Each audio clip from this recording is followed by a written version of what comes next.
Hello, my name is Bill Vance. I'm a graduate gemologist and a gemstone faceter, and I've been cutting stones for, I'd say about 20 years.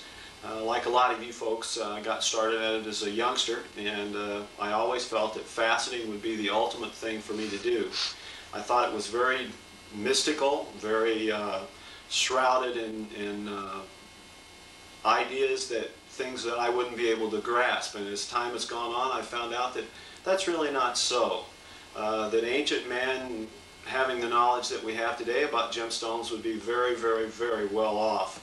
In the past, any stone that was blue was called a sapphire.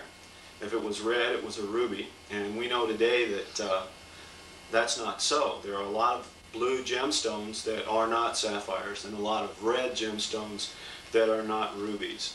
In about the 15th or 16th century, man found out that he could cut the stones no matter what he called them. And as time has progressed on, we've developed into more modern techniques of faceting and found out that each type of gem material actually requires a specific angle to be able to get the maximum amount of brilliance out of that stone back to your eye. The jam peg machine was invented in about the 18th or 19th centuries, which a lot of the ancient people would have really thought was a modern advancement. And as we know now, it's just a little bit above being very, very archaic. The jam peg system is still in use in some countries, and from the designs that we see of the stones, that's fairly obvious. The way we look at stones here in the United States is it seems that the more brilliant they are, the better cut they are, the more saleable they are. When you become involved in faceting, you'll find out that your knowledge is important, but if you can actually cut a round stone or an emerald cut stone, the theory is if you can cut either one of those two designs, you can cut anything. Now, if you follow the menus in some of the books, which a lot of people do, those are step-by-step directions from one point to the next point on cutting the pavilion and the crown of the stone. The special designs that you can get involved in are a little bit more difficult because you're involved in a situation where you yourself have to come up with a specific way of cutting a gemstone. We found out that pieces of rough don't often have that round, that pear shape, that emerald cut in them, and you have to utilize a special design to be able to get the maximum amount of yield from the rough that you might have. We are hoping to cover as much as we can today in relationship to faceting. The material you're looking at is an aquamarine gravestone. It's a man-made silicate that costs about 17 cents a carat. This is excellent material for a beginner and yields a fine stone that anyone would be proud to wear. We're going to be showing you how we're going to go through the processes of preforming this stone and actually cutting it into a finished gem.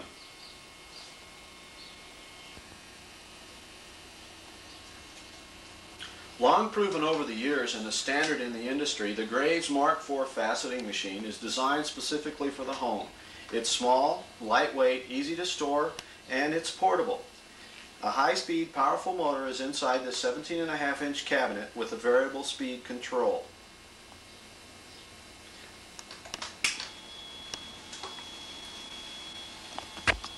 This 8-inch machine is made of corrosion-resistant aluminum magnesium alloy, and it comes with a lamp completely wired with a switch right up here on the shade. It has an extra long vinyl coated gooseneck to reach any point on the machine. The swivel shade tilts to direct the light where you want it, and it will hold up to a 100-watt bulb with a double insulated cover. The drip tank is made of crystal clear acrylic construction, so you can see your coolant level, and all the possible contaminants would show up almost instantly. The solid brass and copper fitting allows you to accurately meter the flow of the coolant to the lap. The machine drains into any container, so there's no plumbing necessary. It's completely portable. The faceting head and mast are aluminum magnesium alloys that are machined and fitted to extremely close tolerances. It has a chrome cheater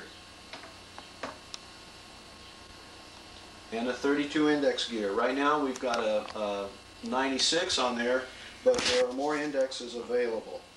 The faceting head tilts into a spring-loaded lock position for quick stone inspection, and the entire head can be easily lifted from the mast.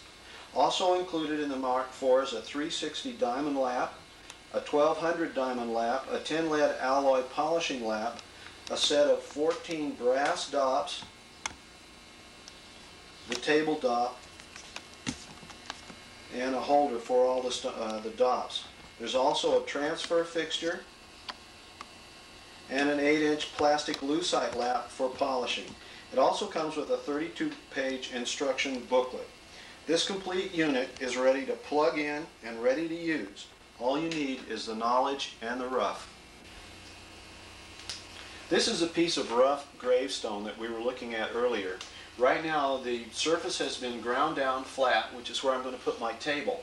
And I do a little trick of my own in that I take a aluminum scribing pencil, but in this case it's a fingernail file, and make an X on the stone. And wherever the X crosses is where I'm going to want to put my culet or the center of my dop stick. Now another thing that I do, which some people recommend and some don't, is I dop with super glue. So right now I'm putting a dop of super glue right on top of where the two lines cross on the stone. Here's my dop stick. It goes on there like this, and I just divide up the pieces of the pie on the X to make sure that everything is even. Now then, we're all set. All I need to do now is turn the stone upside down and wait for the super glue to dry. Then we'll start preforming.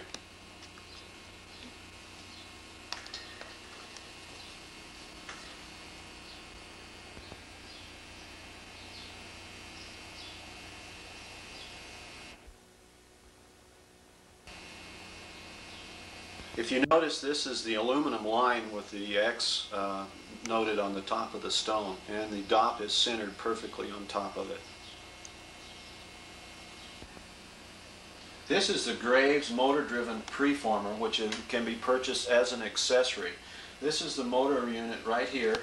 This is the actual preforming unit, and the dop has already been placed into the preformer and has been turned a little bit onto a lap. We'll be putting it back on here in just a few moments, and then we'll be finishing up the stone. But I wanted to give you a chance just to take a look at the preformer and how it looks. This is the cam, and the cam is what dictates what the shape of the stone is eventually going to be.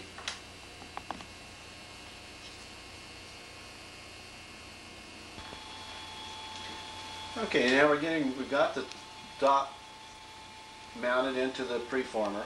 We're putting the water on the lap right now, and I'm going to be dropping the stone down to make contact with the lap.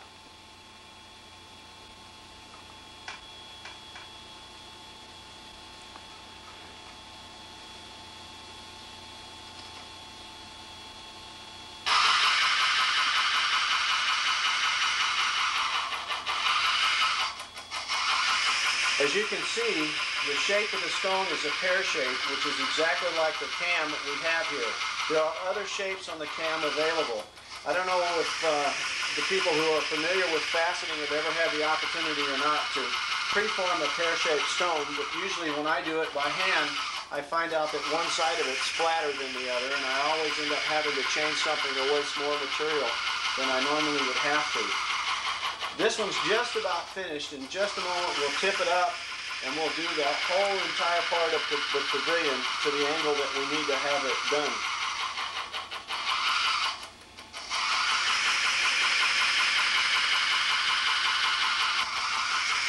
I usually do my preforming on a 360 lap. It's a lot easier, it's a lot faster. And this white card we're going to be using to make a 45-degree angle adjustment so we know how to set the stone when it's on the lap. And what I do is just orient it until I can get it lined up, and then slide it, the whole thing over a little bit closer to the lap, and then slide it down. Now we're ready to start preforming the pavilion of the stone, and we just turn on the machine here.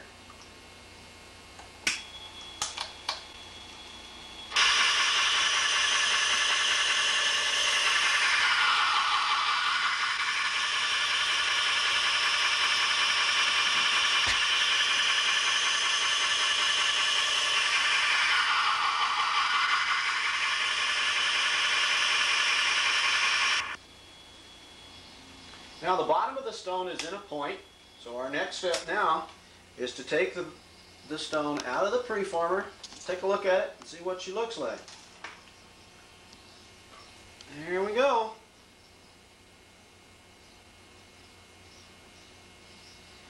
Now the next step is to put the mast and the head on the machine, take the preformer off, and get ready to start faceting a pear shape.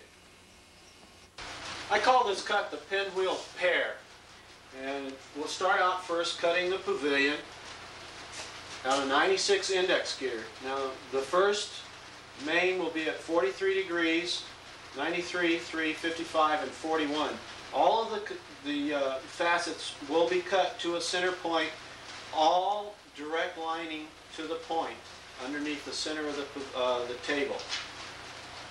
We'll go on down the facets here, 44.3 degrees, 47, 50.9, 56.9, 57.3, 55.2, 50.7, and then the girdle at 90 degrees, we'll cut all of them to form the level girdle, and we'll probably have to come back and recut the 55 and 41 indexes. That'll be one of the first two. All right, next thing we'll move over to the crown, and it's a very simple cut. It's just kind of a sawtooth cut on the top, and we'll start at 40.9, 39.1, back to 40.9 again. You'll see why as we progress along.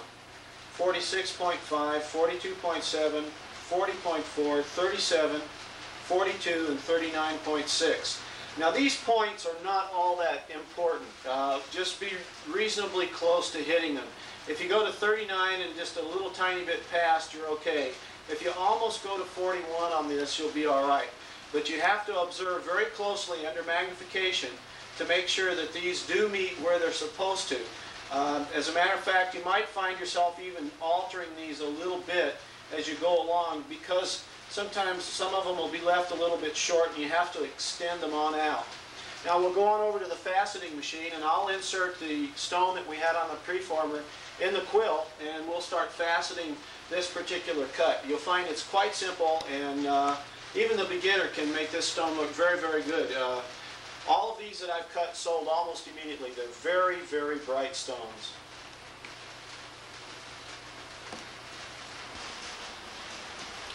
Here we have the stone, and we're getting ready to put it into the quill. Now this is the quill portion of the machine right here. And we're going to put the stone in where the bottom part lines up with 96. We take our little Allen wrench and tighten it down. Now this is an index gear. Most machines come, when you buy them from the manufacturer, with a 32 index gear like this one. But there are other gears that are available. 96 is one of the more popular, or a 64. And in order to cut heart shapes, you have to have a 72. To cut five-sided stones, you need an 80. And this is a 120 index gear. Now, this is something that I usually don't suggest anybody try using for quite a long time, because there are a number of little teeth in there, and oftentimes it's very difficult to realign that. So you have to watch your step every step of the way. All right, a little bit of more nomenclature about the machine. As I said, this is the quill. This little gadget right here is called the cheater. And what that means, usually you don't have to use it unless you're polishing, and you have to cheat a facet slightly one way or the other. These are little microscopic changes. By turning it this way, you move the stone to the right, and by turning the cheater back this way, you move the stone to the left. It's always a good idea to start out with your cheater exactly on 0. Some machines are made where it can be started out anywhere and you just change it, but this one is one where you have to make sure that it's lined up perfectly with 0. Next thing we'll go to is our little protractor, or our degree indicator. Now we've got, it goes up to 90 degrees, which will lay the stone out flat like this on the lap, and our first facet on this particular stone, on this pinwheel, is 43 degrees, which is the culet setting for quartz. So we'll set this on 43 and just tighten this guy down. You want to make sure it's good and tight because you don't want to be able to push on the quill and have it break loose. All right. Then the machine goes up, and this particular one locks very well in place and stays pretty much out of the way. Now, this is the whole handpiece or head, and this is a little bit of a microscopic change to allow us to raise the head up and down once we make contact with the lap. We turn it back this way, the head goes up. We turn it this way, it goes down. If we release this knob over here, that allows us to slide the whole head up and down on the mast. Now the mast is a very important part of the machine. You have to make sure that it's tightened down very tight where it won't wobble, because if you get wobble, you're not going to be able to get your facets laid in accurately. And the base plate, you have to make sure that it's good solid contact with the base plate and there are no bumps or grooves or grinds. Now we're going to turn the machine on, and at 43 degrees we're going to go ahead and put the stone on the lap. And our first setting is going to be at 93, okay? So what we've got is, this is 95, 94, 93, all right? Now, I've got a 360 lap on here to make these very first cuts. And what we're probably going to do is we're going to make a few cuts with the 360, which is a much coarser lap, and it'll cut a lot faster, and then we'll go over to a 1200. But for right now, we're just going to use the 360. We can see here by the contact that we've got quite a ways to go before we make good solid contact with the lap. So I'm going to slide it up a little bit and make contact with it right there, and figure we'll have to cut that portion of it down.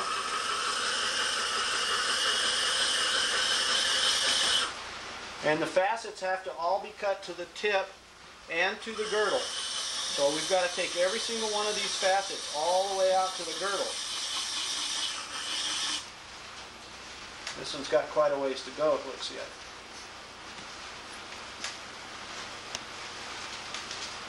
Okay, lower her down.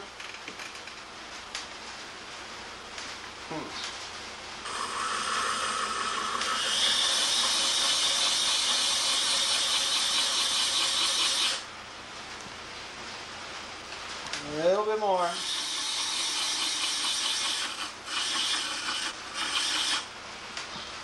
Okay, 93. Then we got to do 3.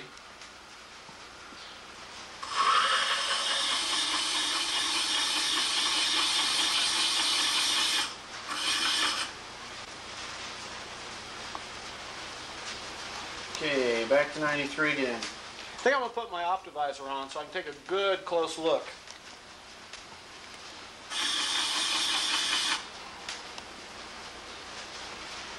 Okay, we've also got to do one at 55. There's 54, 55. And again, it's got to go all the way from the culet to the girdle.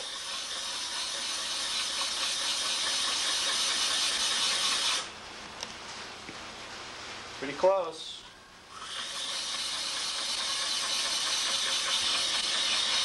Okay, now I'm going back and forth on the lap. There's several different theories as to that. My preference is to go back and forth because if you hold it in one spot, you have a tendency to groove the lap.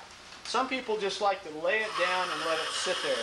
I don't like that. I feel like you're using up too much your diamond area. This way, when you go back and forth, you don't end up with a groove in it. Okay? Well, we got a little bit more to do on that other one. 55, and then I'll be changing over. And when I get ready to change over, I'll be showing you something that I like to kind of keep track of my facets and where I'm going. And I'll show you that on the paper here in a minute. Now this looks pretty clean. We look like we're doing good, but I might do these side facets too. So what we're going to do now is we're going to change it up to 44.3, which allows us to do our other set of facets. Okay. There we go. And at 44.3, it's 87 and 90.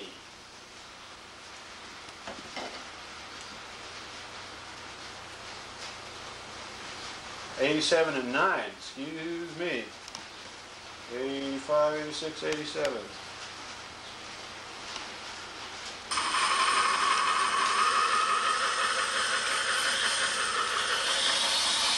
Again, we got to run the facet right directly to the culet, and we have to pile all these up right there in one place.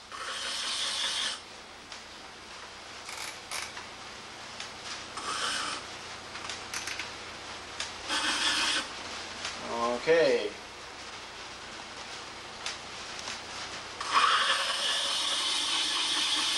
Now my preference is to cut more to a line than actually to a point, because if you end up cutting to the point, it all gets mushed up together and you can't see it very well anyway.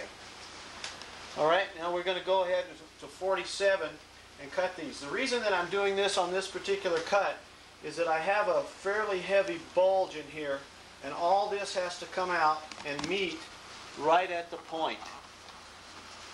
You can see this here on the side. See how that's kind of bulged out? And we have to flatten all this out and take it down to the point.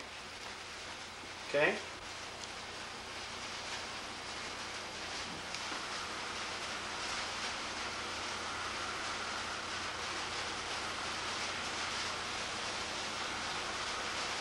'81.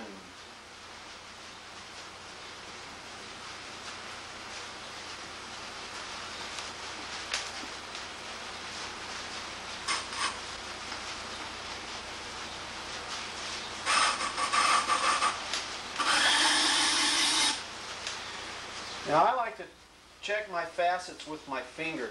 Some people wipe them off with a paper towel or a towel.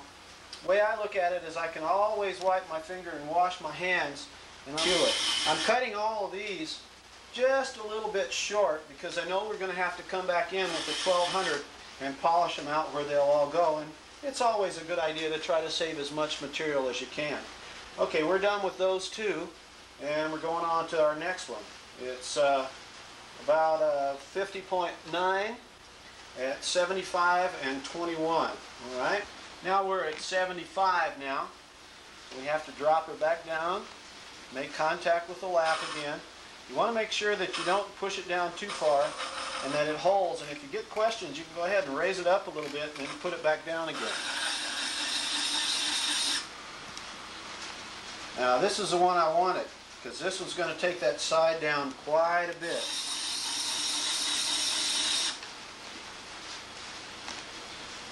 Matter of fact, it's taking it down an awful lot.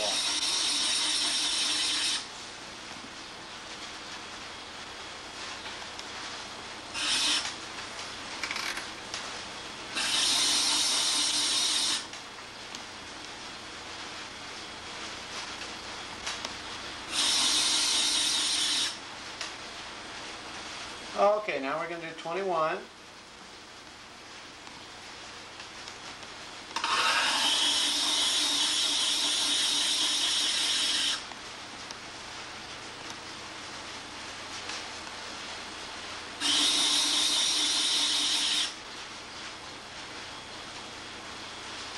Right, another change, 56.9.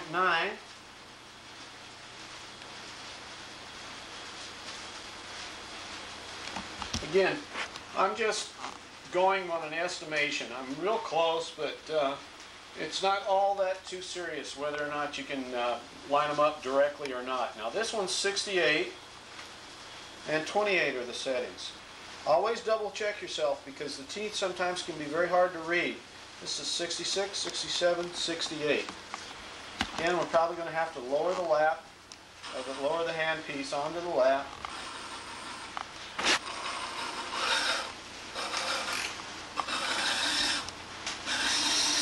And line the facets up down to the culet.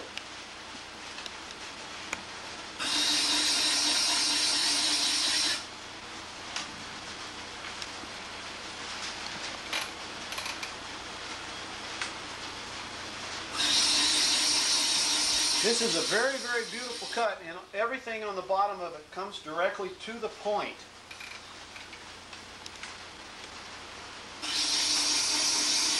With no extra facets up on top. The light is broken through the stone as it enters through the top of the stone and bounces around down on the inside and then back out the top.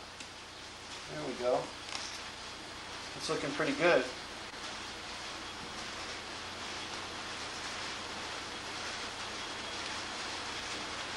Again, make sure that the setting is where it's supposed to be. This one again is on 28. I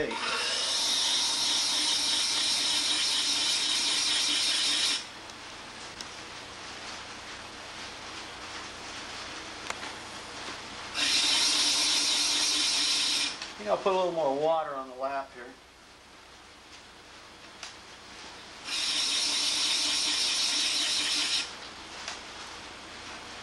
Now it's starting to take shape. If you remember what the drawing looked like on the board, you can see how all the facets are starting to come together down here. We've got about 3 or 4 more sets to lap in to make them all look good, but we've got the basic shape right now, so I think I'm going to change from the 360 to the 1200 and recut the bottom. Okay, we're going to shut the machine off now and I'll get the other lap. While I'm doing that, I'd like to point out something to you that I try to do is I end up keeping a list of the facets right beside me, and I make specific notes, and a lot of times I'll just check this area off in here whenever I'm done with a particular sequence of facets. That way I know where I am, and it's very helpful when you're polishing to be able to find out where you are on your chart. Sometimes you go away and you might forget. Also, if you have to make any particular changes in relationship to any of these index settings or any of the degrees or angles, which sometimes you have to do, you can jot those down and make notes. Or if you have another problem, you can make the note here. Let's say one of the facet index numbers is off. You can jot that note down to yourself. You can either write the people who had the design in whatever book you got it out of, or if you made it up yourself, you can remember that you have to change it. And I also have the crown angles, which don't come into play until we start cutting the crown. Anyway, right now we're going to take the 360 off and go to the 1200 lap. And it's a little bit finer lap, cuts a little bit slower, but it also gives you a more precise pointing up on your stone. We'll probably start out right at the very beginning, back at 43 degrees, and we'll set it, the index gear, back at 93. Make sure you do that now. Make sure you take the plate back around to 93 degrees. And then setting at 43, or the index at 93 and the setting at 43. All right, set on 43.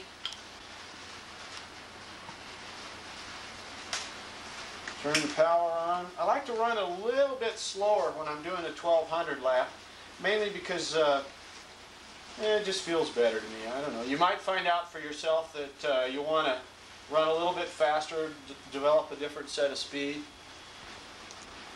I'm operating on the Graves Mark IV at about 2 right now, and we're at the 93 and the 43 degrees. And I'm probably, because of the facets I was on last time, I'm probably going to have to raise this up quite a bit. Yeah. Okay, we'll go down, just walk it down real slow. There we go.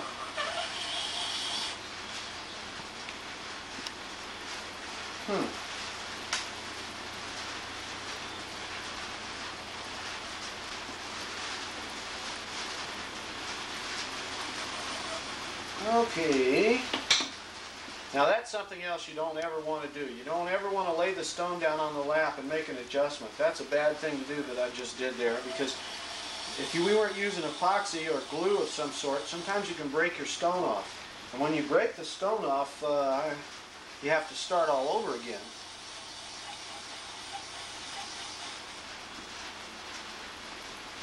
And you can see how much more fine that this particular cut is. This is kind of frosty over here, and this cut is really, really, very much finer. What we've got to do is make sure that it's coming to a point down at the culet.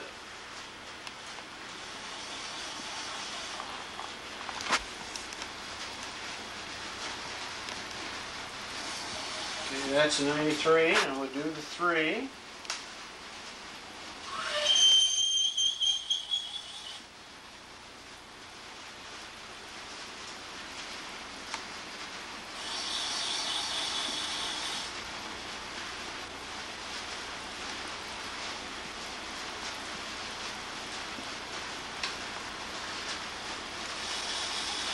Now again, sometimes I'll leave these facets a little bit short because I have an idea that when I come back and polish, I can put them right in where they should be.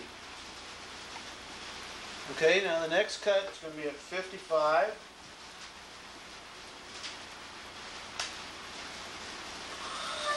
And we shouldn't have any changes in this one.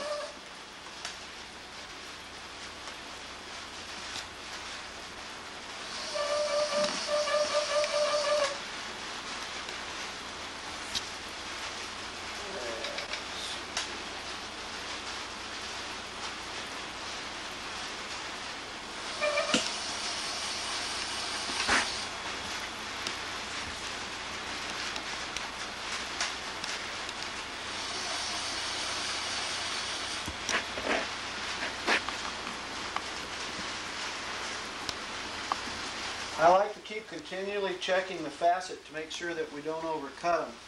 If you overcut them, then you get to go back and you get to do quite a few of them over again. So we're at 55 and 41 now.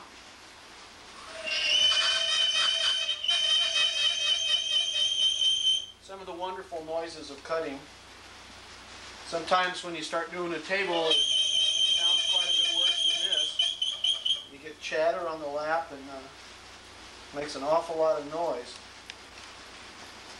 I don't know why this particular facet's making noises like this. Sometimes it'll be on an actual direction of a...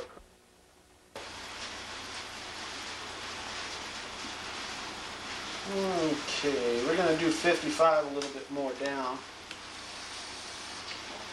Alright, 44.3 is our next one at 87. Sometimes you'll get into a habit. You'll either decide that you want to change this first, change your protractor first, or change your index gear first. I sometimes like to change my index gear. That way if I lay it down even wrong, I'll be okay. So here we are. There's 84, 85, 86, 87 at 44.3. I like to use the pressure of the weight of the head to hold the thing so I can move it, have some means of resistance. Okay. And we ought to have to lower it because we've increased our index, or our degrees.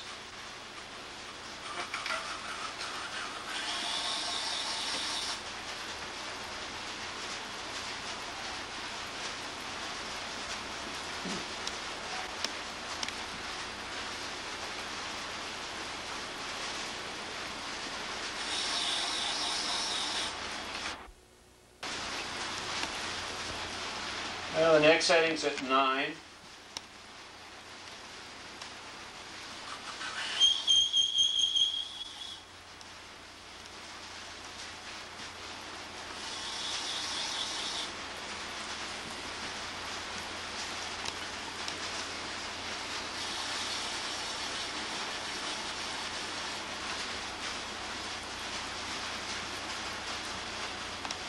We've got a total of about 20 facets that we're putting on the bottom. They're all direct to the culet. And then that's all we'll be doing is just the 20 facets on the bottom. Then we'll be polishing it and changing it over.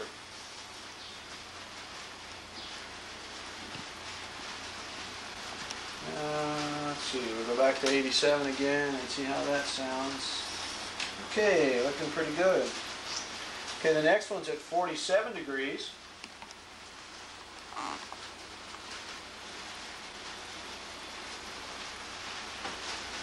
And that's at 81. And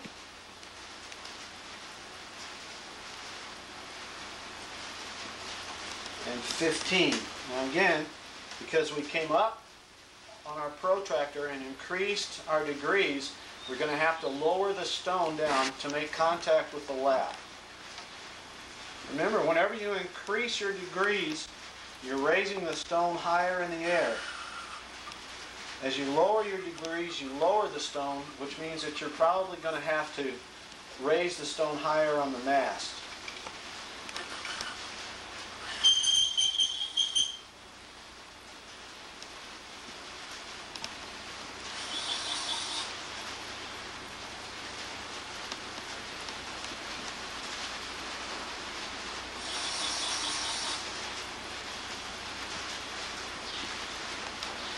Now these are going in a lot faster because we cut them first on the 360, and we'll go directly from the 1200 to polishing. Okay, that's the 81. Now we go to 15.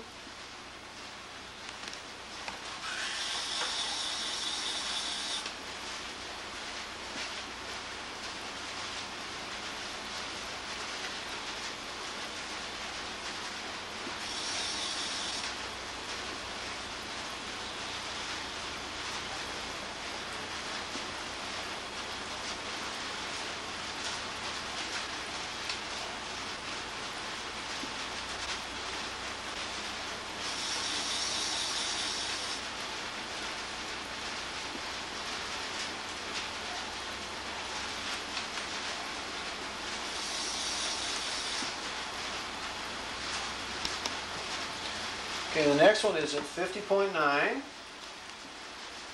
almost to 51, and it's at 75 degrees, or 75 index setting, at 50.9. All right, again we raised it up, so we're going to have to drop the stone back down and make contact with the lap again.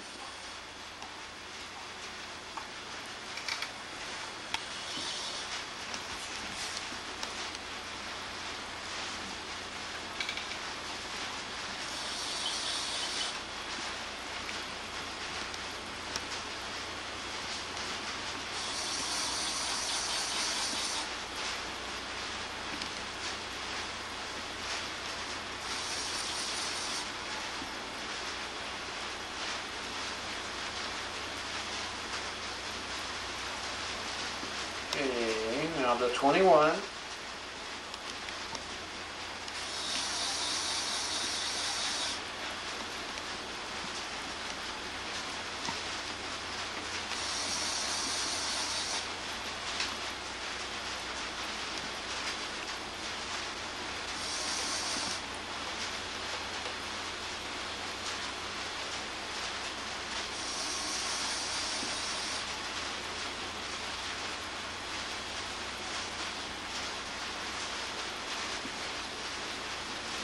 And 75 once more.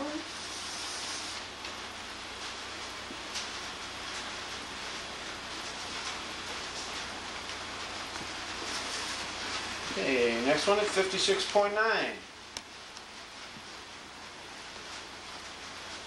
Almost 57. I like to tighten this down pretty tight right here. That way the quill doesn't move down. Might have mentioned that before, but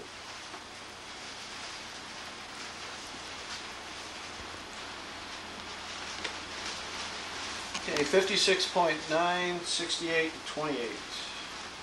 Almost at 57.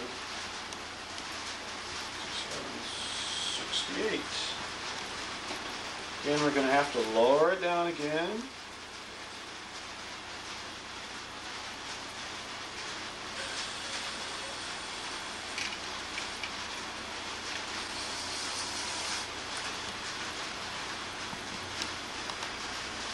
Now these are going to be some big facets now. If you remember our design on the board, these are the bigger, more broader facets on the whole bottom of the stone.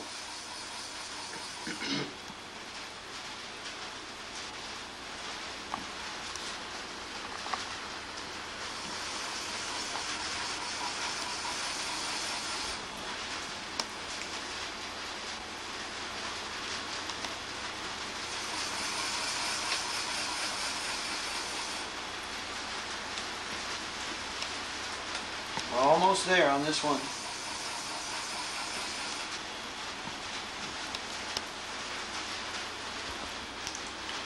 Okay, that completes the 68 facet. Now we've got 28. And as you can see here, as we go through a series of facets, I check these off as we complete each particular pattern. The next one after this is we're going to go to 57.3. And I think we'll just go ahead and finish up the stone. And as soon as I get done with the bottom of the stone, we'll come back to you.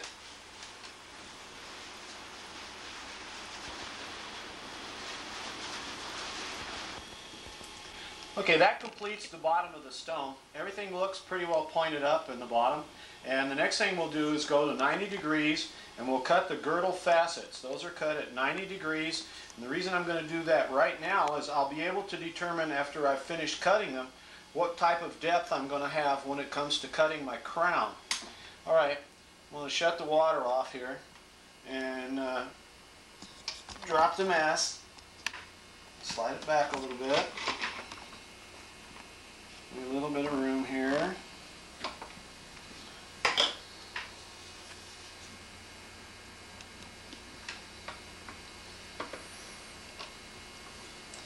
Now every single facet has to be cut at 90 degrees in order to match everything up. And what I'll do is I'll match up the width of the facet at the very top on what the width of my girdle is going to be. That way I'll have a pretty good idea on the depth that I'll have on the girdle of the stone.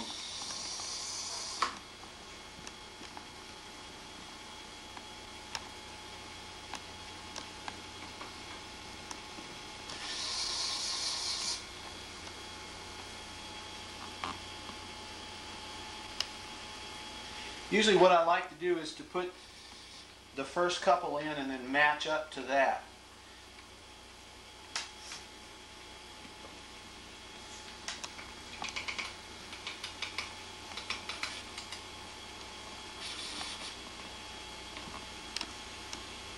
Okay, 93 and 3, and we'll go all the way around the stone,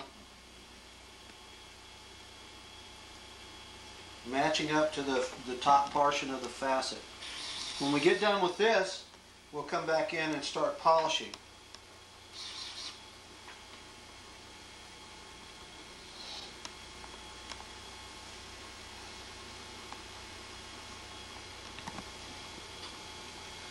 And as you go to different depths of the stone, you have to vary up the height on the handpiece, because it'll be a little bit different on each particular facet. You'll have some lower, some higher. And it's very, very important that you make those adjustments on the machine, because if you don't, you'll end up overcutting some of the girdle facets, which is not a very good idea, because that's what we'll be using to cut the depth on our crown.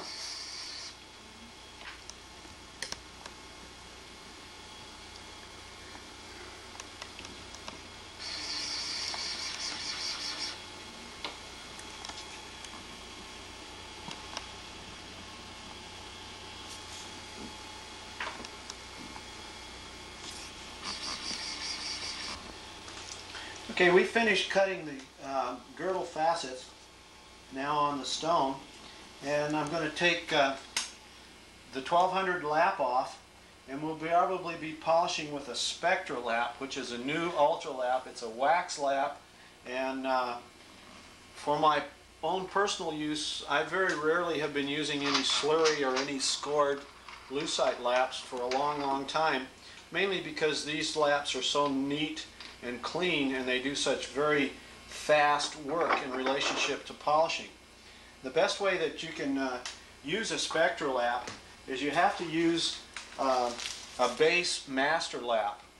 And what I've been using is my old lucite lap, and I turn it upside down and just slide it on the machine, and then I put a coating of water on the lucite.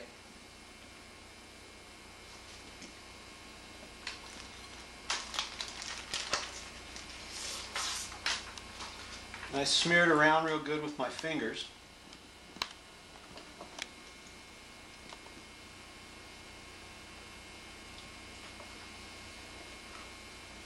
And then I put the ultra lap on top of it. And what this does is this allows the suction to be created underneath the back side of the lap, which forces it to adhere to the top of the lucite. Then I just put my little keeper on there.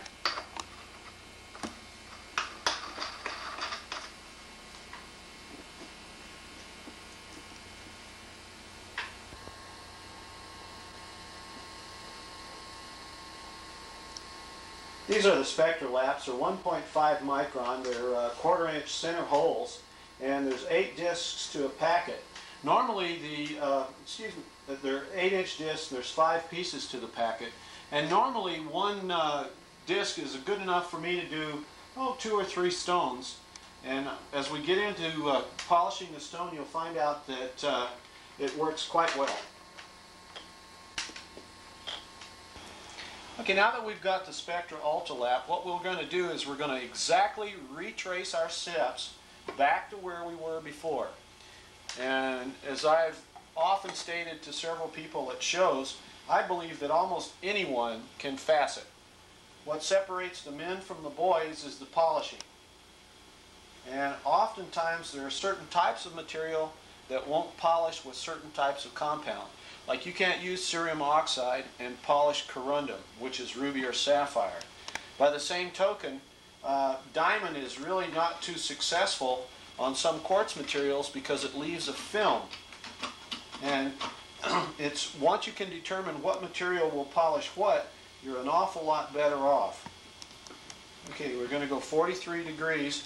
And again, it's very, very important that you not lay the stone down very heavily on the lap, because these are the types of laps that will, if you lay them down too hard, you can cut them.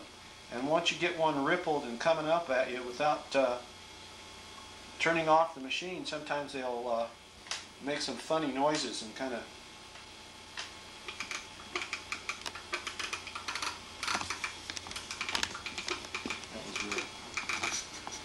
okay, now we've made contact. What I'm going to do is put this one down and see where we are here as far as the polish.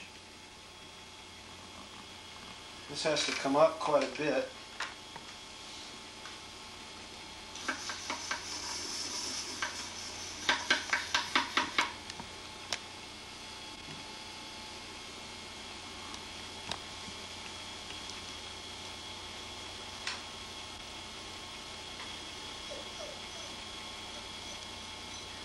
As you can see, that few touches on the lap have really polished this facet up quite well. We don't have it quite down to the point yet, but that'll fall into place as soon as I can get the machine a little bit set.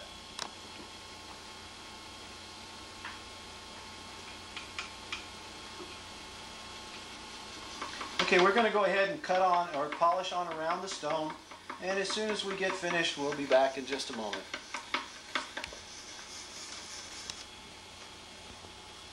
We've got the last facet to polish, and then we're going to transfer. Right now I'm just getting ready to lay it on the lap.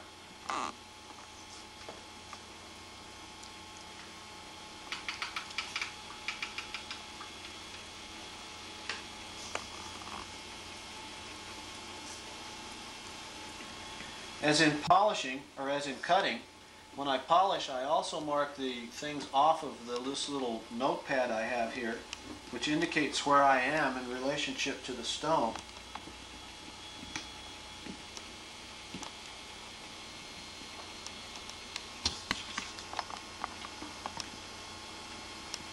The Spectra Ultralap's been doing a real good job on this material. It polishes up right away.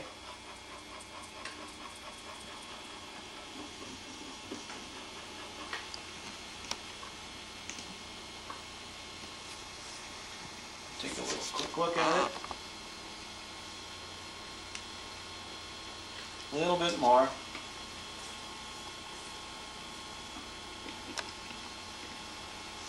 I like to leave the water running pretty strong across this, and sometimes if I have it available, I'll even put a drop or two of dishwashing liquid in the drip tank, which acts as sort of a slip or an agent for the Ultralaps.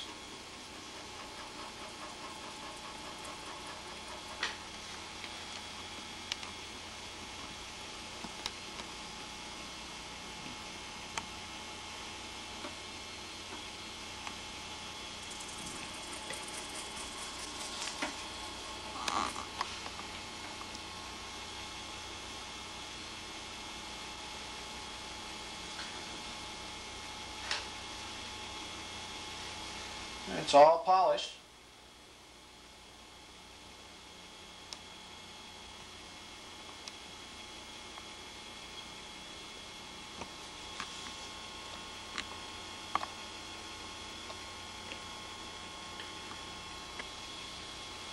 Now, to make sure that my facets line up properly, I'll take my little nail file again and I'll mark two of the facets on the back side that I think that I can line up with. Usually what I try to do is do it on the very two back facets, so I know that I can lay it down on one spot and move it over to another one. So I take this and put a little X on those facets, the girdle facets, and now I'll do the same thing on the two facets around on the front side of the stone, on the girdle. And once I have those marked, when I make my transfer,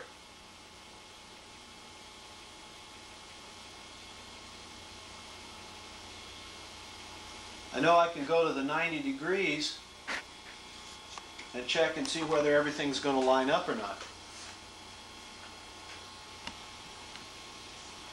Those two are marked right on the front of the stone. These other two are marked right directly on the back. And I'll slide the culet down into the point recessed into the other dop stick and then realign it with those two spots.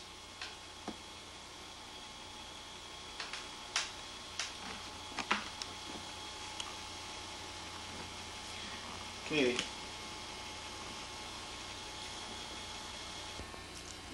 Okay, we're going to pull the stone out, and I'll show you how I like to put wax in the dop. We'll set this aside for just a minute, and I'll get my little alcohol lamp here.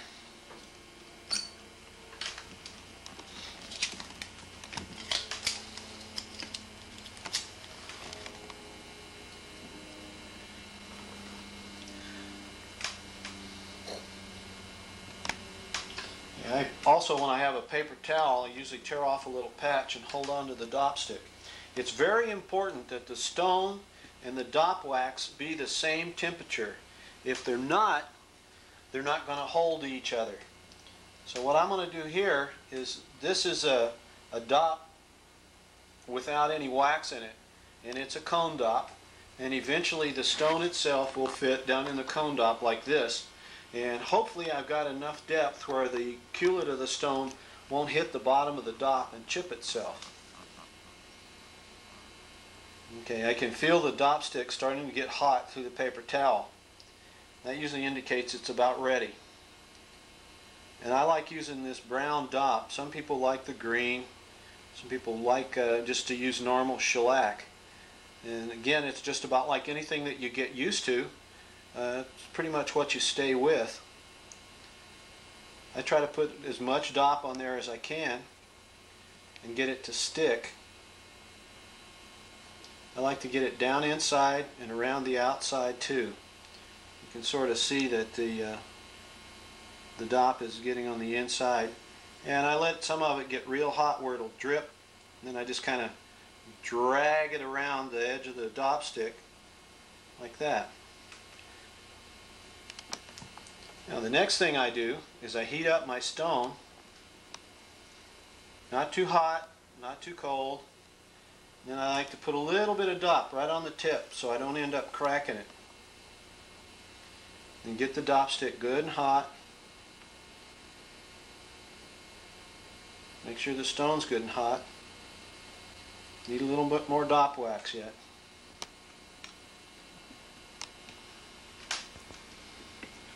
Okay, I'm going to put a little bit more dop wax on it. It's not quite heavy enough yet.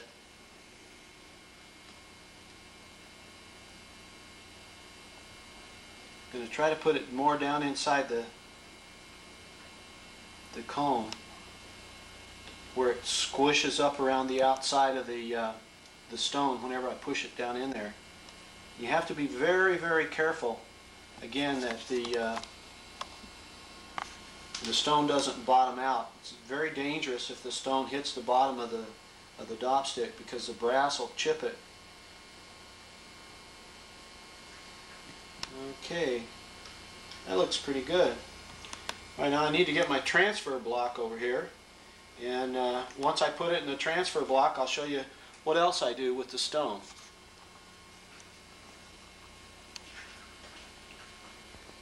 Okay, now we've got the dop wax good and hot. The two have been slid together, and I'll stick it in the transfer block. All right, now it's very important that when you put it in the transfer block, that you not have an opportunity for the stone to slip. So you pop the transfer block up, move it over like that, and my little clever alcohol lamp here has a torch on it, and I can just heat the wax up and make it flow right around the stone.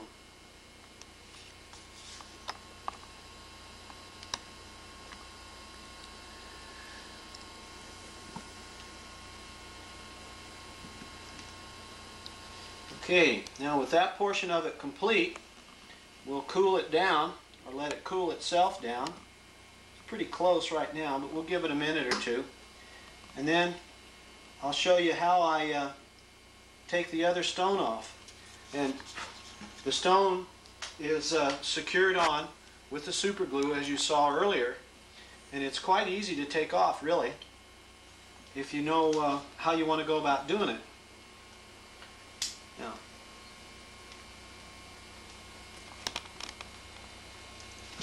what I do again is I take my fingernail file, because it has the serrated edges on it, and this is super glue remover. You can buy it in any drugstore. And I take the fingernail file, stick it down in the little bottle, shake it around, and then tap the top of the dopstick. It allows the super glue remover to flow down onto the table of the stone. And then as the super glue remover starts to take effect on the super glue, it starts to disintegrate it.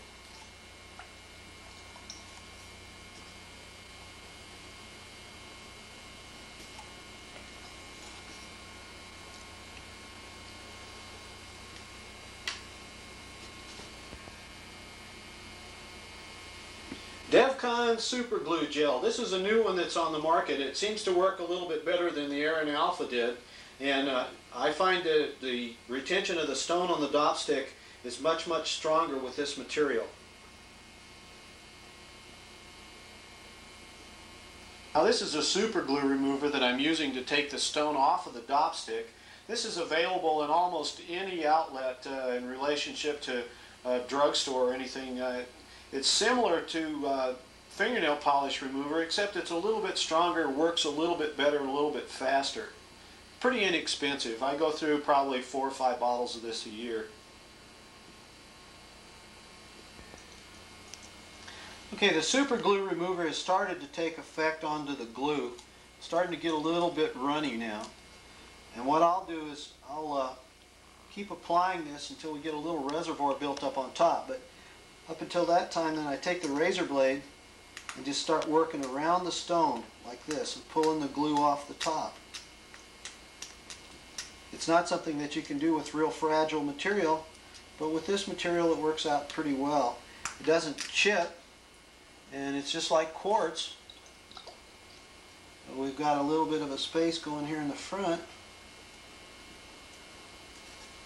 and as soon as I can see that I've got an area underneath the dopstick where the super glue is allowed to, or the super glue remover is allowed to flow, then I know I can just go ahead and put the razor blade right between the table of the stone and the dopstick, and it'll just come right off there. I'll show you that in a minute.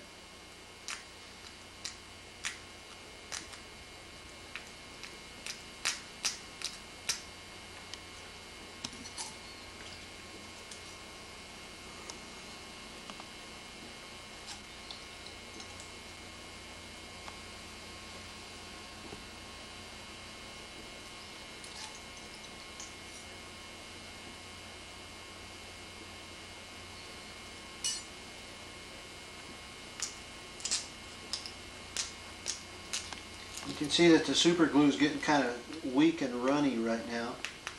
Looks like I used a little too much on this particular job. Okay, we're going to put a little bit more super glue remover on here. It's starting to get real soft. And then I've got a little spot on the front of the table.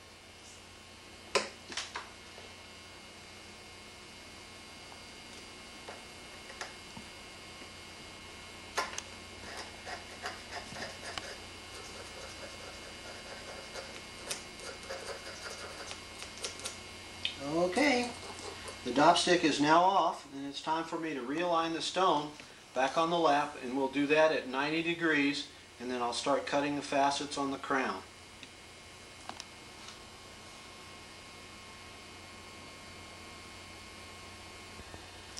Okay, now we've got the 1200 lap back on, and the index, or the angle is set at 90 degrees. And we're going to lower the stone down until it makes contact with the lap.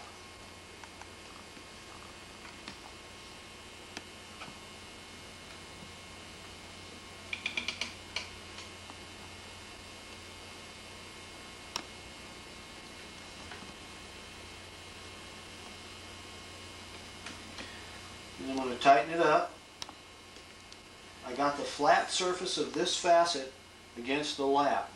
Now then, the way I double check it to make sure it's lined up on the correct facet, I'm going to go over to the other facet that I marked on the other side and rub it very gently against the lap. Now we can see that this is the one with the X on it, and this is another one that no longer has an X on it by now. Just because of the contact that that particular facet junction has made with the lap, we can see that we're right on. Now, for the same satisfaction, I'll go ahead and wipe this X out on this facet to make sure that everything is right the way it should be. Perfect. Now we're ready to go ahead and start cutting the crown.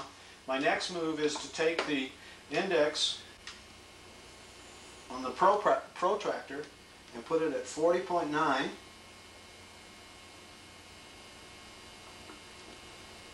Raise it on the mast.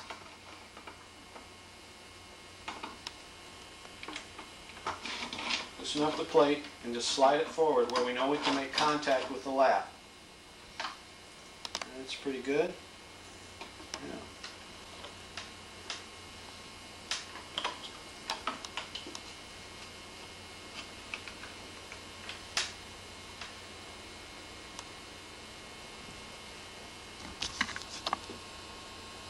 Okay, now because I know that I've already set the 93 and 3, my index gear is already set at 93 at the 40.9. So I just bring it over.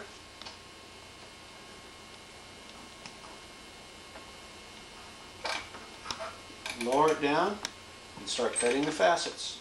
There you go. Now that's another thing that you should never do. You should never leave the stone on the lap and start the lap up. If you do that, there's a possibility that the stone will go over and hit against the side and break off.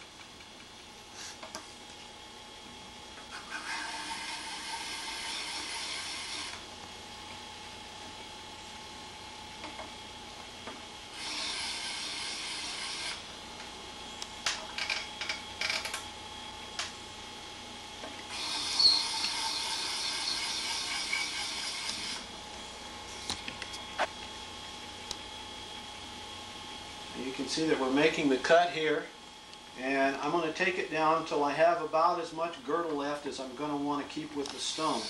I know that the stone is going to be this shape right now, and it's not going to get any smaller than that except for the loss of the material on the top cutting down the crown.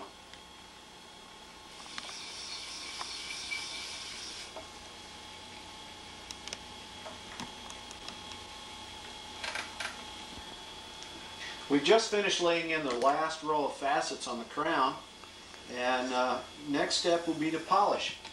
That won't take me but just a second, and we'll turn the water off here and we'll get the Spectra lap put back on. Also, just as a matter of kind of halfway importance, whenever I finish polishing and cutting the pavilion, I always try to take my notes and pull it back over like this. That way I know that I'm on the crown and that I know the next process that I have to go through to do the crown. I don't get mixed up by looking at some of the pavilion numbers. Now the next step is to go ahead and put the master lap back on, and we'll do the Spectra lap again to do the polishing on the crown.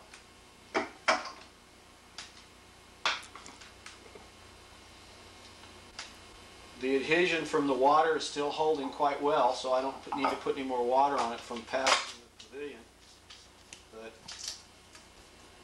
we do need to get a little bit of water on top.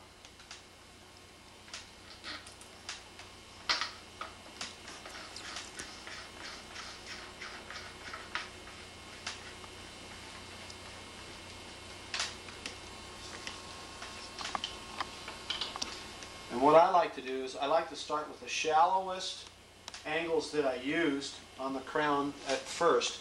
So the last cut that I made was at 37 degrees, and that's the one that I'll be polishing first.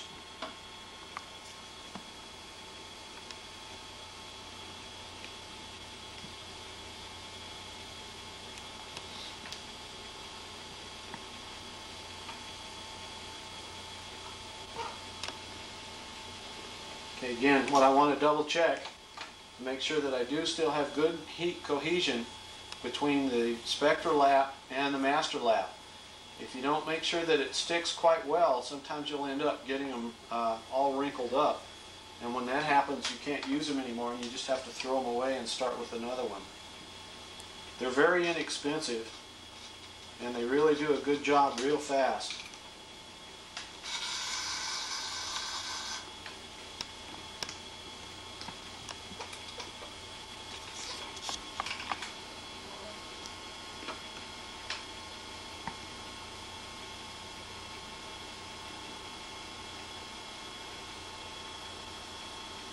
Make a little change here.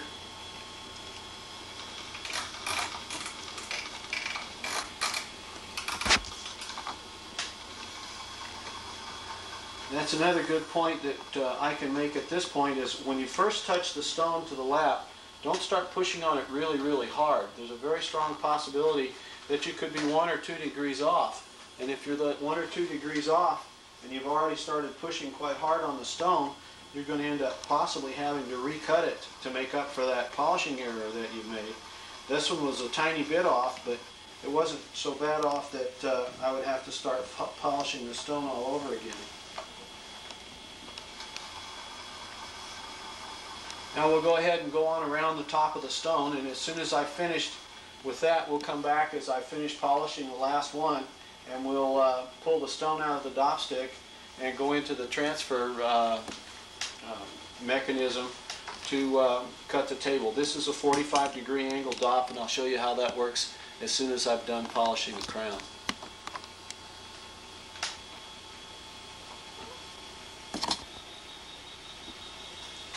We're about ready to finish polishing the crown now.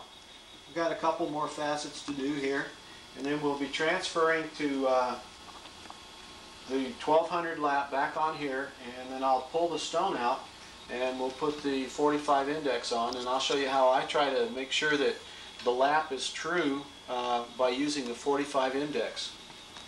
Okay, let me pull the stone out and take a good look at it. Looks like it's going to be all right.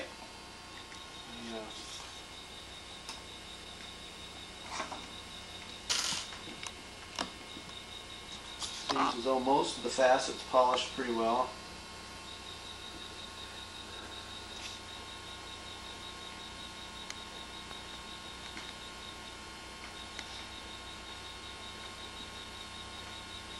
Okay, I'll put the 1200 back on here.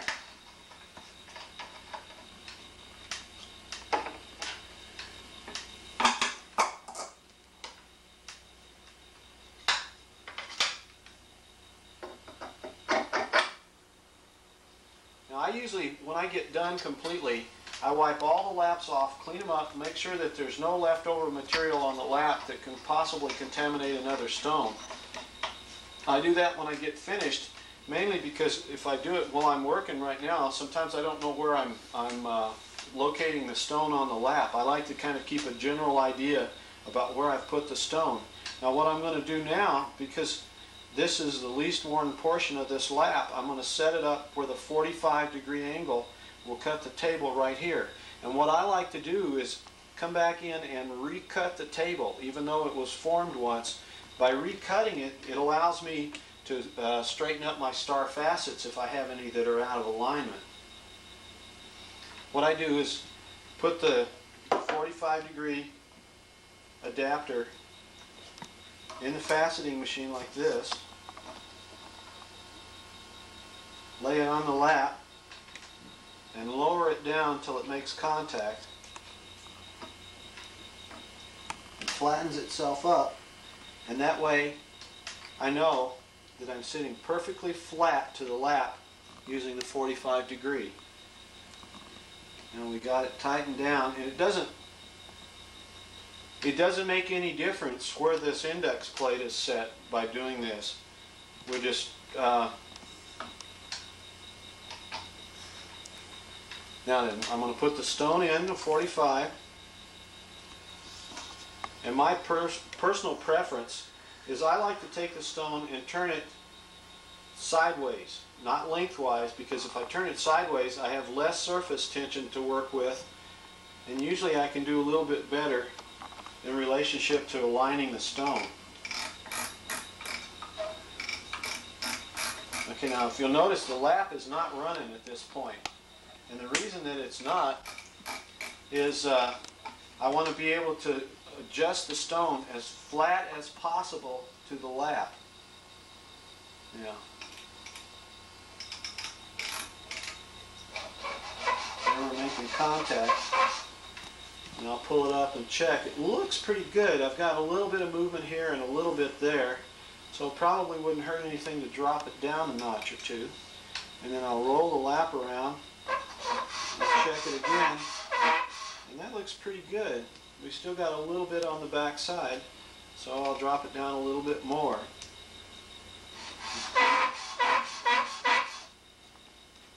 That's okay, because I need to adjust to some facets on this back side that were cut a little bit deeper than the other side. I don't know if you can see that the white powdery side of the stone is the stone that's really making contact with the lap. And when we grind it down, you'll see this disappear, and there's some inclusions or fractures or something in the top. So when I set it down on the lap, we'll take all those right out of there and flatten the stone up at the same time. See how quick that went? Now I'm going to be doing it again because I've still got a few problems. And I want to widen up the table a little bit because I need to straighten up some of the star facet problems I've got. Now,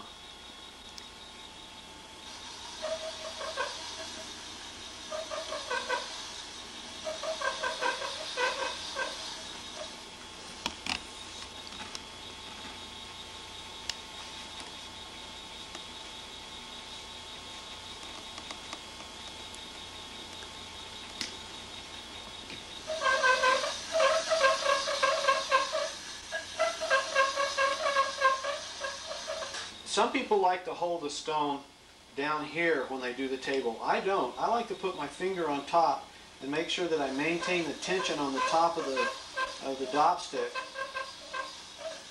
Sometimes the set screw can work itself loose and the stone starts to rotate. And when the stone starts to rotate, that creates a lot of problems for me. Now that's just about lined up the way I want it.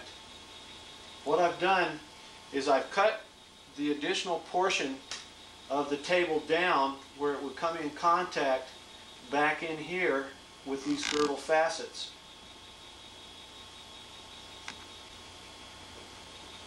They look pretty well lined up. So the next thing I'm going to do now is shut the water off and put the polishing lap back on, and then we'll polish the table. And as soon as I get the table polished, we'll be finished, all except for finishing off the girdle. And we'll get it out of that dop wax as soon as the table's polished.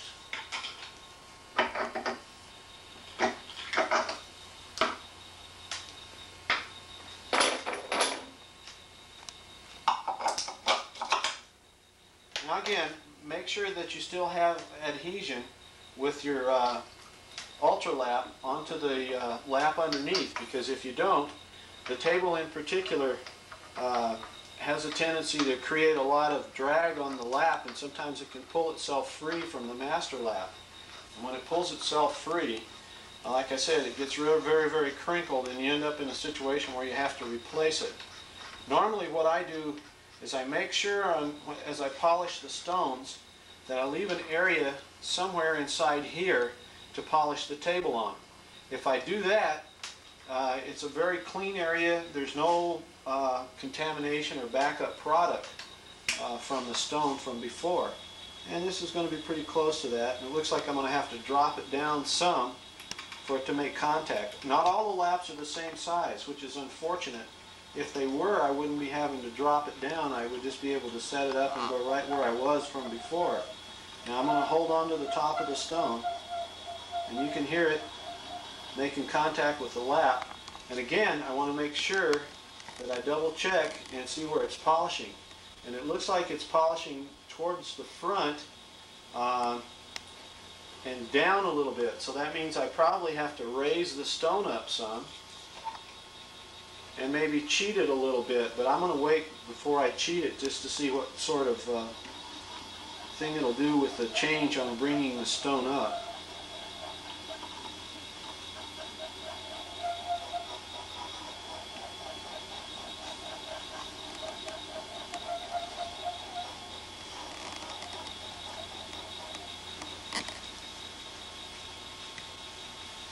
Okay, it's doing all right, but still, I need to bring it up a little bit higher.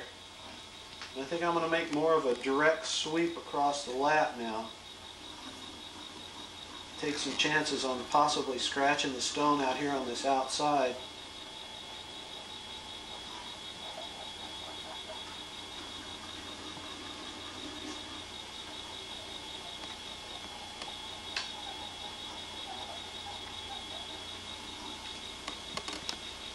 See here, wipe this off.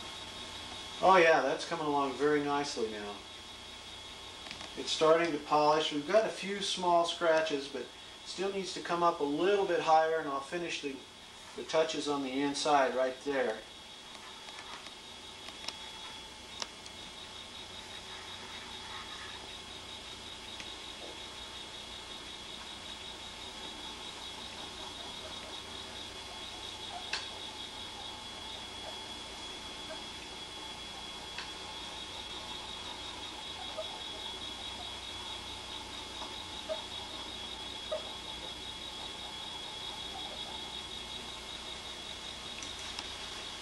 Okay, let's take a look now and see how we're doing. Still a few little scratches. Okay.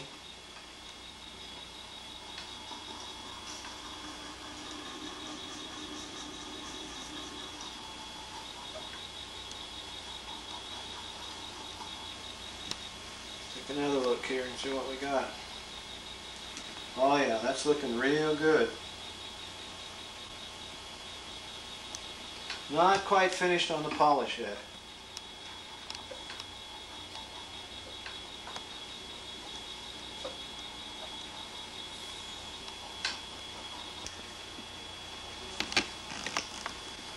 Okay, we're still not quite getting one side of the stone here. We'll have to move the cheater just a tiny little bit to finish it up.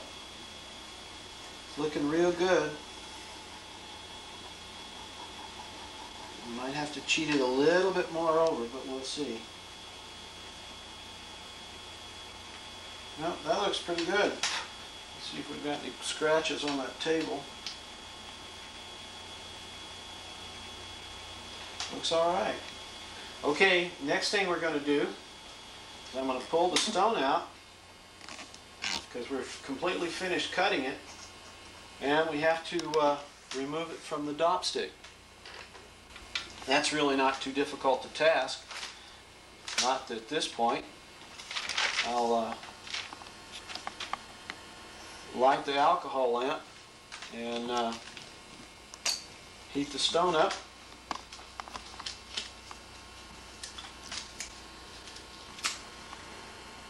This is the part that I like the best. No matter how exciting you are about the stone, this is the part that tells you really what kind of a job you've done. What I try to do is I try to heat up the wax and make sure that I have a tool of some sort in my hand that's still kind of cold. And then as I heat the wax up, I pull it back away from the stone.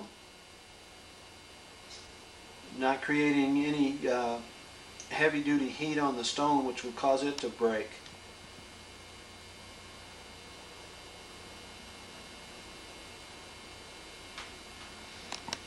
This wax sets up real fast, so you have to work quick.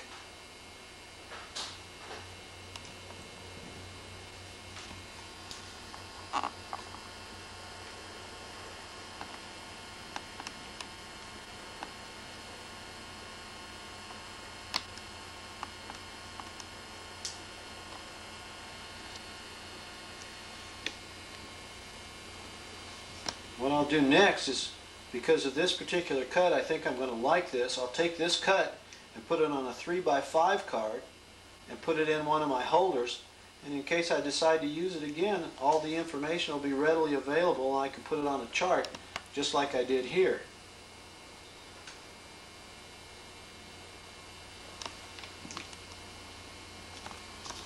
Still not quite enough heat to release the stone.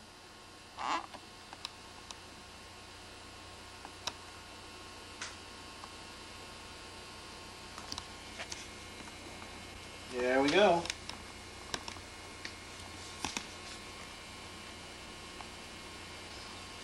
Okay, and just for future reference, I always take the dot stick, make sure that all the wax and everything gets put back on the inside, and that the is usable for next time.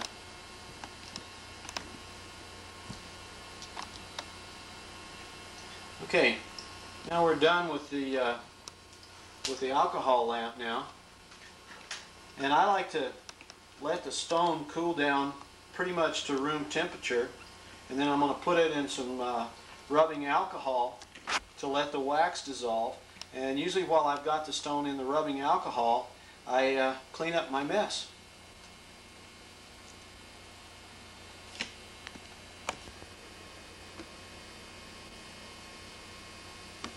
This particular stone is from Sri Lanka. It's a color change spinel. It's purple. Out in the daylight it turns to a blue color. There have been some blue spinels discovered in Sri Lanka that were colored by cobalt. Up until about 6 months ago, cobalt was thought not to exist in natural gem material. And if you ever saw cobalt in any gemstone, it was a perfect indication that that particular stone was probably synthetic or man-made. The next one is also a spinel. It's very difficult to see, but it's a bright blue one. It's also from Sri Lanka, and it's a beautiful stone out of doors. Coming up next, just a few small little rubies. Nice little stones, the squares in particular. And this is a yellow sapphire. This particular one is from Australia. It's pretty difficult to cut that stone, but it was in a parcel with some bicolors that I had, and I just thought for fun it'd be fun to cut that one. This is a selection of blue sapphires. There's 3 different countries represented there. One is the one to the far left as you look at them is a Sri Lankan stone. The larger pear shape is from Australia, and the one in between those two is a stone that's from the Almar River in Africa. These are sapphires here too. The one is Montana. I believe both of those are Montana stones. As are these are Australian here. They're sapphires. These are just a few small little melee pieces. This is a cabochon sapphire from the Almar River, and the reason it's cut in cabochon is there wasn't quite enough silk for me to star it, and there was too much silk for me to actually facet it. So in the interest of saving material, I decided to cab it out. Now this next stone is a color change sapphire. It has an alexandrite-like color change. As we see here under this light, it's a pinkish color. Out of doors it turns a very, very nice green. And I've always hoped it was an alexandrite, but no matter how many times I check the refractive index, it always comes up sapphire. This little rectangular stone here is a very unusual color change in that depending upon the type of light it's in, it's a completely different color. Now we see it as sort of a purplish pink. Under incandescent lights it's sometimes blue, and out of doors it's almost always a pinkish color. This is the most intense purple I think I've seen it in a little while. And here's some more. These are Australian pieces. Yeah, they're sapphires. And this is a sapphire, another Umber River piece. Sapphire is probably my most favorite material to cut, mainly because you can work with it very rapidly and it takes an absolutely fantastic polish. This was one I had to kind of design a cut up because I wasn't exactly sure what portion of the material was going to be clean enough for me to facet. These are all Umber River stones. You've got a Padparacha type color, and the little shield shape or the arrowhead shape down toward the bottom is another Alexandrite-like color change stone from Africa. And this looks like a mixture here too. There's some Montana stones in there, and it looks like there's one or two Sri Lankan sapphires.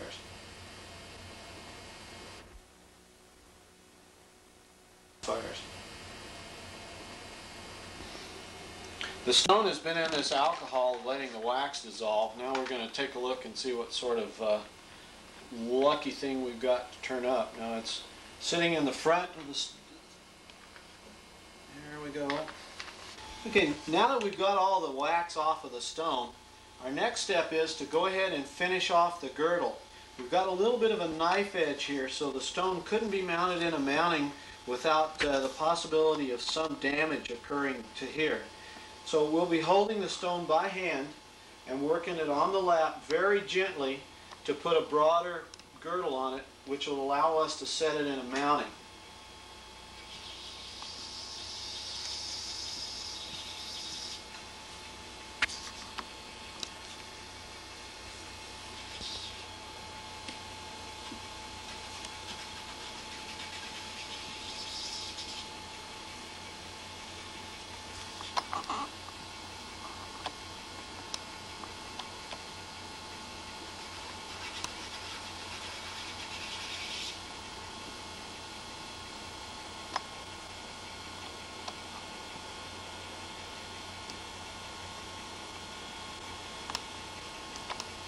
Now we've eliminated the knife edge on the girdle, which will make it much easier to mount. In just a minute we'll have it in a stone holder and you can get a general idea what it looks like.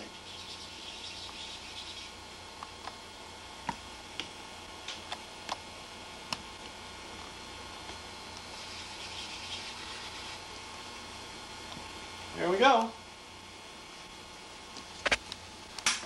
Just think, just a few short minutes ago we were showing you the piece of rough as it looked then. Now this is the finished product, and it didn't take us too long, and you too could probably become a fastener and complete this in a very short period of time.